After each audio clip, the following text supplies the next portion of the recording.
तो आज दिन के टाइम पर हम नेपाल की सैर करेंगे। हमरो माया है कांची लागे गयो उत्तराखंड में कि नेपाल में, ये कहाँ से सीखा आपने? यानी कि नदी के उस पार है दूसरा देश। लोग अपनी रोजमर्रा की जिंदगी में इधर उधर चलते रहते हैं इस ब्रिज से, तभी इंडिया और तभी नेपाल। पहनना है तो सीधे बुला के पहनना जो इतना बड़ा होता है। तो हम चलते हैं दारमा वैली की तरफ। लेकिन जैसे ही खराब रोड आ रही है ना, वैसे ही गाड़ी के साथ साथ हमारे अंदर के पेज पुर्जे भी हिल रहे हैं। यहाँ पर कहने के लिए तो वॉशरूम अटैच मिल गया, लेकिन पानी की यहाँ पर बहुत ज़्यादा समस्या है।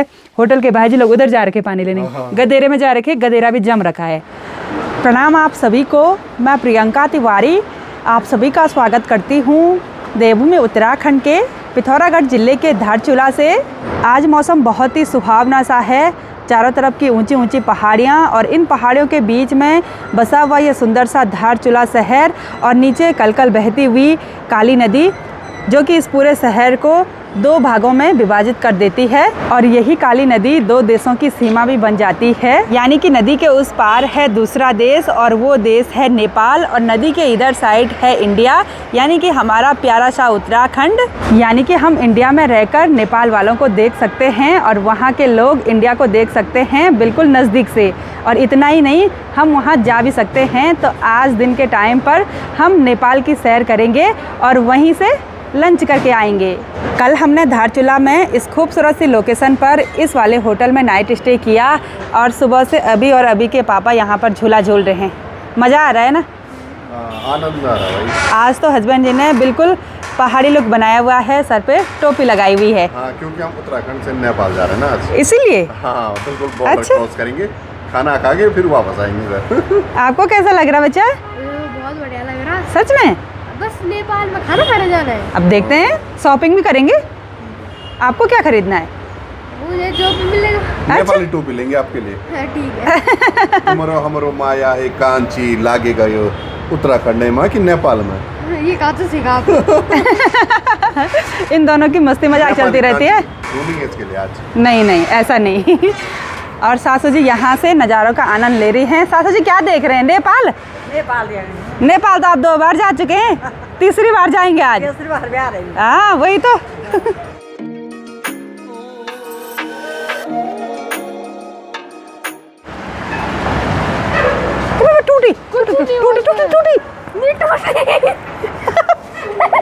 मैं बात करती हूँ एडवेंचर करने की, और मुझे छोटे से झूले में भी ना पता नहीं चक्कर आने को होता है, अजीब सा फील होता है, पता नहीं क्या होता है ऐसे।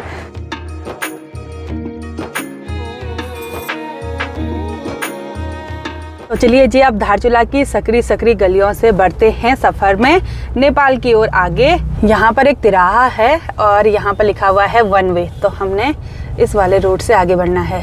मार्केट का पूरा एरिया बहुत ही कंजेस्टेड है, लॉज भी बने हुए हैं, होम स्टे भी हैं और बहुत सारी दुकानें भी हैं। ये वाला रूट 1 वे है, तो जाम की दिक्कत नहीं होगी।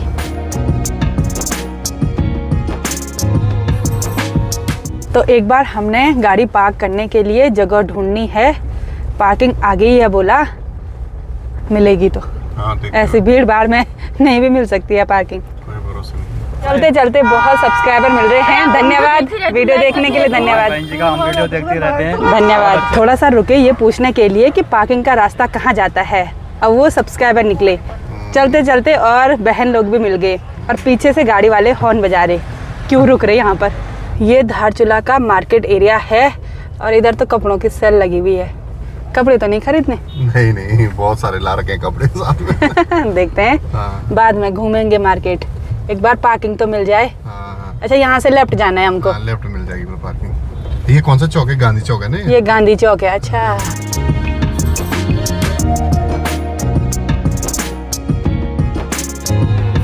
यहाँ पर कोतवाली के ठीक सामने हमको पार्किंग मिल गई है और हमने अपनी गाड़ी यहाँ पर पार्क कर ली।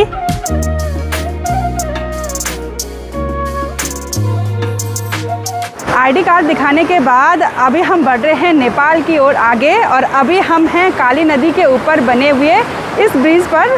लोग अपनी रोज़मर्रा की ज़िंदगी में इधर उधर चलते रहते हैं इस ब्रिज से, तभी इंडिया और तभी नेपाल। और यहाँ से अब ये पूरा दूसरी साइड इंडिया का एरिया देखने को मिल रहा है। चलते हैं। अच्छा लग रहा? बढ़िया बढ़िया है। चलिए फोटो शूट कर लेते हैं। बड़ा लगनू। इस सस्पेंशन ब्रिज पर हमको लगभग 10-15 मिनट हो गए। रील भी बना दी, फ़ोटो शूट कर ली। और मुझे तो ऐसे हिलने वाले पुल से पहले तो बहुत डर लगता था, लेकिन आज तो इतने सारे लोग आ जा रहे हैं ना, डर ही नहीं लगा। नेपाल में आप सभी लोगों का बहुत बहुत स्वागत और हार्दिक अभिनंदन। यहाँ पर बहुत जगहों के नाम लिखे हुए हैं जो देखने लायक जगह हैं, दर्शनीय स्थल हैं और बहुत सारी जगह हम जा भी रखे हैं। इधर साइड बसा हुआ ये जो शहर है, यहाँ का नाम है दारचूला और उधर साइड का नाम है धारचूला। दो और धो का अंतर है। और जैसे हम इस गेट से इधर की साइड आए तो सबसे पहले मेरी नज़र तो पड़ी इस बियर बार पर। यहाँ तो आम बात है रेस्टोरेंट में बियर बार का होना। और इधर साइड काफ़ी सारी दुकानें वगैरह हैं। एक बार उधर की तरफ चलते हैं हम। ये दारचूला का घाट बाज़ार है और यहाँ पर हमको कुछ इस तरह के पारंपरिक वाद्य यंत्र भी देखने को मिले। तो यहाँ पर हमारे सब्सक्राइबर मिले, बहुत बहुत धन्यवाद आपका, अच्छा लगा आपसे मिलकर। सामने पर एक बहुत ही बड़ा बोर्ड भी देखने को मिल रहा है जहाँ पर लिखा हुआ है ओम हिमाल तथा आदिशक्ति महाकाली प्रवेश द्वार। साथ ही इधर साइड बहुत सारी पेंटिंग बनाई हुई हैं और इस बोर्ड पर ये जो ओम हिमाल लिखा हुआ है वो ओम पर्वत के लिए लिखा हुआ है। हम उधर साइड के लोग बोलते हैं ओम पर्वत और यहाँ के लोग बोलते हैं ओम हिमाल। और ये तो लगातार फ़ोटो शूट करने पर लगे हुए हैं।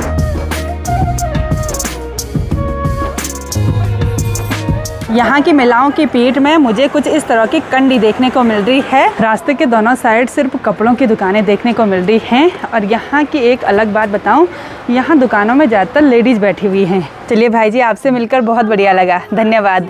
आप पिथौरागढ़ से? ठीक है, धन्यवाद। ओके, ठंडियों की छुट्टियाँ नहीं पड़ी? अभी स्पोर्ट्स है उसके बाद। अच्छा, आप यहाँ से हो? दारचूला से, नेपाल से?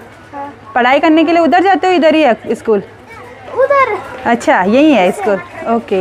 नेपाल में गाड़ियों का नंबर प्लेट कुछ इस तरह का रेड कलर का होता है और पूरा हिंदी में लिखा रहता है। गांव के बीच में एक बहुत ही सुंदर सा घर देखने को मिल रहा है जो कि पुराने निर्माण शैली में बना हुआ है।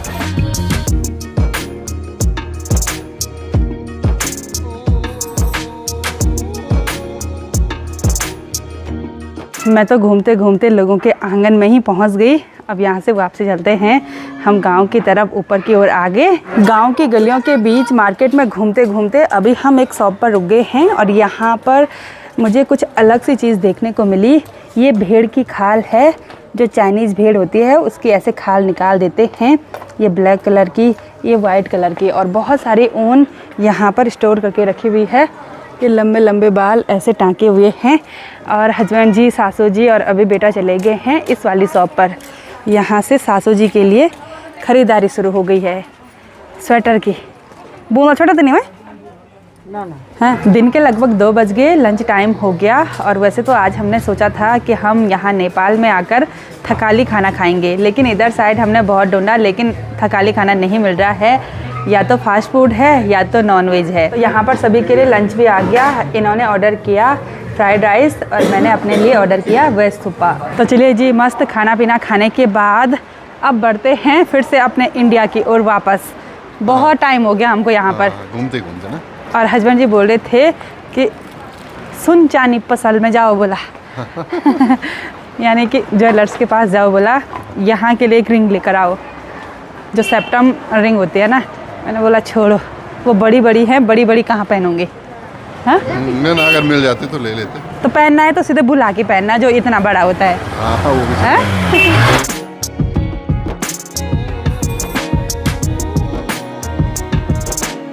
तो चलिए जी, वापस हम उस जगह पर पहुंच गए हैं जहां पर हमने अपनी गाड़ी पार्क करी थी। मैं, हस्बैंड जी और अभी बेटा दूसरी बार नेपाल गए हैं, लेकिन सासू जी तीसरी बार, है ना? चलिए, बहुत बढ़िया सैर रही नेपाल की। तो अब बढ़ते हैं अपने सफ़र में आगे। कहाँ जाना है आज? देखते हैं अभी। अच्छा, किस घाटी में जाना होता है ना? यहाँ से एक्सपीरियंस, नया टूर। वही तो, अलग अलग घाटियाँ हैं। तो बढ़ते हैं आगे। थोड़ा सा हाइट से पूरे धारचूला शहर का नज़ारा कुछ इस तरह का देखने को मिलता है। तो चलिए जी, अब हम धारचूला से आगे की ओर बढ़ रहे हैं।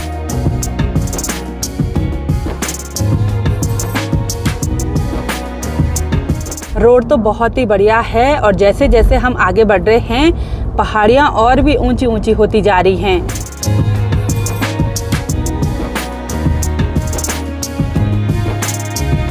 इस रोड पर आगे बढ़ते हुए बहुत ही बड़े बड़े लैंडस्लाइड जोन भी देखने को मिल रहे हैं। बरसात के टाइम पर तो इन रास्तों पर बहुत ज़्यादा खतरा है।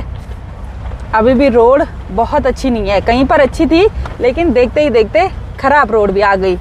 इतने बड़े बड़े पत्थर भाई, थोड़ा थोड़ा अटके हुए हैं। पूरी पहाड़ी ही बरसात में नीचे की ओर रास्ता लग गई। थार गाड़ी में सही है, गड्ढों का पता भी नहीं चल रहा। थैंक यू, मेरी चॉइस। गंदी चॉइस।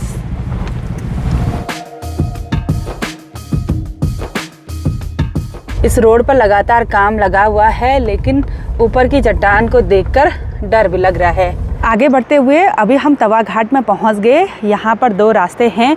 राइट साइड वाला जो रास्ता है पुल से आगे की ओर जो जा रहा है वो जाता है आदि कैलाश ओम पर्वत के लिए, और जो ये लेफ्ट साइड का रास्ता है ये जाता है दारमा वैली के लिए। वैसे तो हम सोच रहे थे कि आदि कैलाश ओम पर्वत की तरफ चलते हैं, लेकिन हमने किसी को कॉल करके पता किया तो उधर साइड आजकल बंद है, तो हम चलते हैं दारमा वैली की तरफ। और शुरुआत में ही यहाँ की रोड बिल्कुल ऊबड़ खाबड़ सी है, बिल्कुल संकरी सी भी है।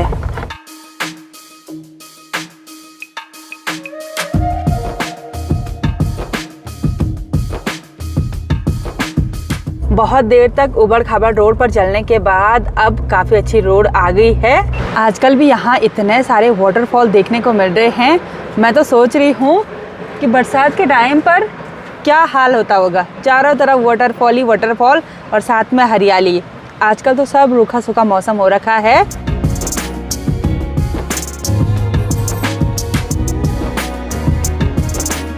ये रोड कहीं कहीं पर अच्छी है और कहीं कहीं पर बहुत बुरी। ऐसी रोड को देखकर लग रहा है कि हम तो पहाड़ी की टॉप पर तुरंत पहुंच जाएंगे, लेकिन जैसे ही खराब रोड आ रही है ना, वैसे ही गाड़ी के साथ साथ हमारे अंदर के पेज पुर्जे भी हिल रहे हैं। खतरनाक, थोड़ी बहुत डेंजर हो रही है ना। डेंजर। बरसात के टाइम पर लोग कैसे आते होंगे। हाँ, ये सोच रहे हैं।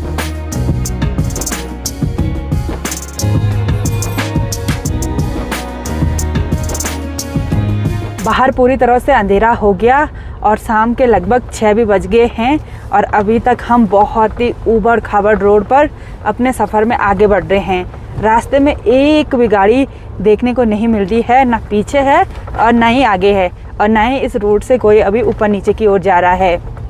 डर लग रहा? नहीं, डर क्यों लग रहा भाई।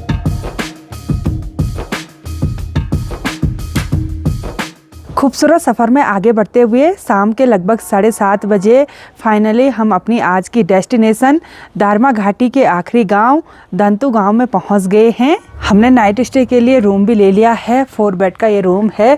डबल बेड इधर साइड है और डबल बेड इधर की साइड है।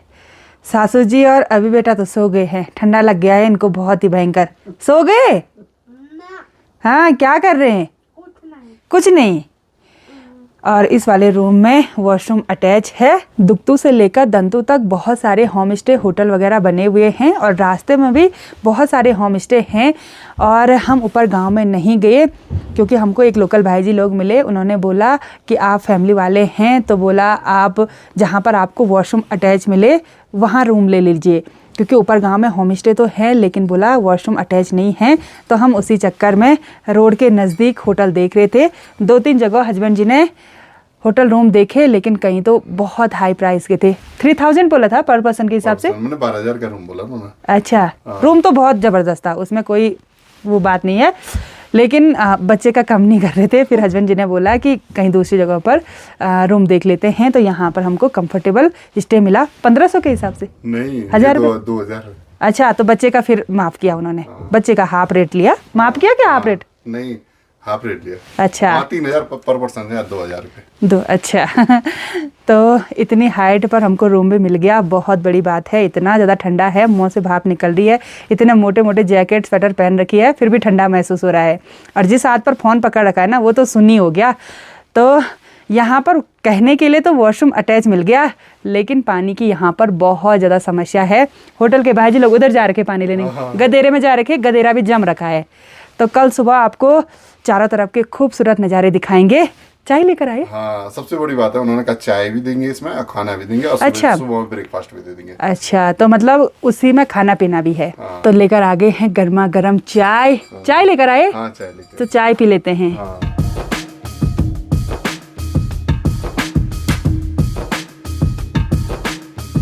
बाहर पर मस्त आग जली हुई है और काफ़ी सारे यात्री लोग वहाँ पर बैठे हुए हैं जो यहाँ इस घाटी में घूमने के लिए आए। तो उन सभी से मिलकर भी बहुत बढ़िया लगा। अलग अलग राज्यों से वो लोग हैं और बहुत देर तक हम आग के सामने रहे। अभी तो बहुत ही भयंकर गर्मी आ गई है। जैसे कमरे में आए वैसे ठंडा तो लग रहा है, लेकिन अभी हाथ गर्म है बिल्कुल। तो अब हम डिनर का इंतज़ार करेंगे। और हम बाहर गए हुए थे, सासू जी और अभी बेटा यहाँ खराटे ले रहे आराम से। तो चलिए जी, अब हम डिनर कर लेते हैं। और डिनर इतने बड़े बड़े हॉट पॉट पर रखा हुआ है क्योंकि खाना जल्दी ठंडा यहाँ पर हो जाता है। यहाँ पर बन रखे हैं आलू जीरा और यहाँ पर दाल है और उसमें राइस है। राइस है। चलिए जी, गर्मा गर्म खाना है। अरे गिर गया, बच गया। तो गर्मा गर्म रोटी, चावल, दाल और सब्जी का हम आनंद लेते हैं। कैसा हो रहा है? बिल्कुल मजा आ गया। जैसी ठंड बढ़ती है ना, वैसी भूख भी तेज़ लगती है। और स्वादिष्ट खाना खाने के बाद हम काफ़ी देर तक आग सेकते रहे और अब वापस रूम में आ गए हैं। तो अब आराम कर लेते हैं और कल सुबह सुबह के नज़ारे देखने के लिए मैं तो बहुत ज़्यादा एक्साइटेड हो रही हूँ। कल सुबह जल्दी उठना पड़ेगा।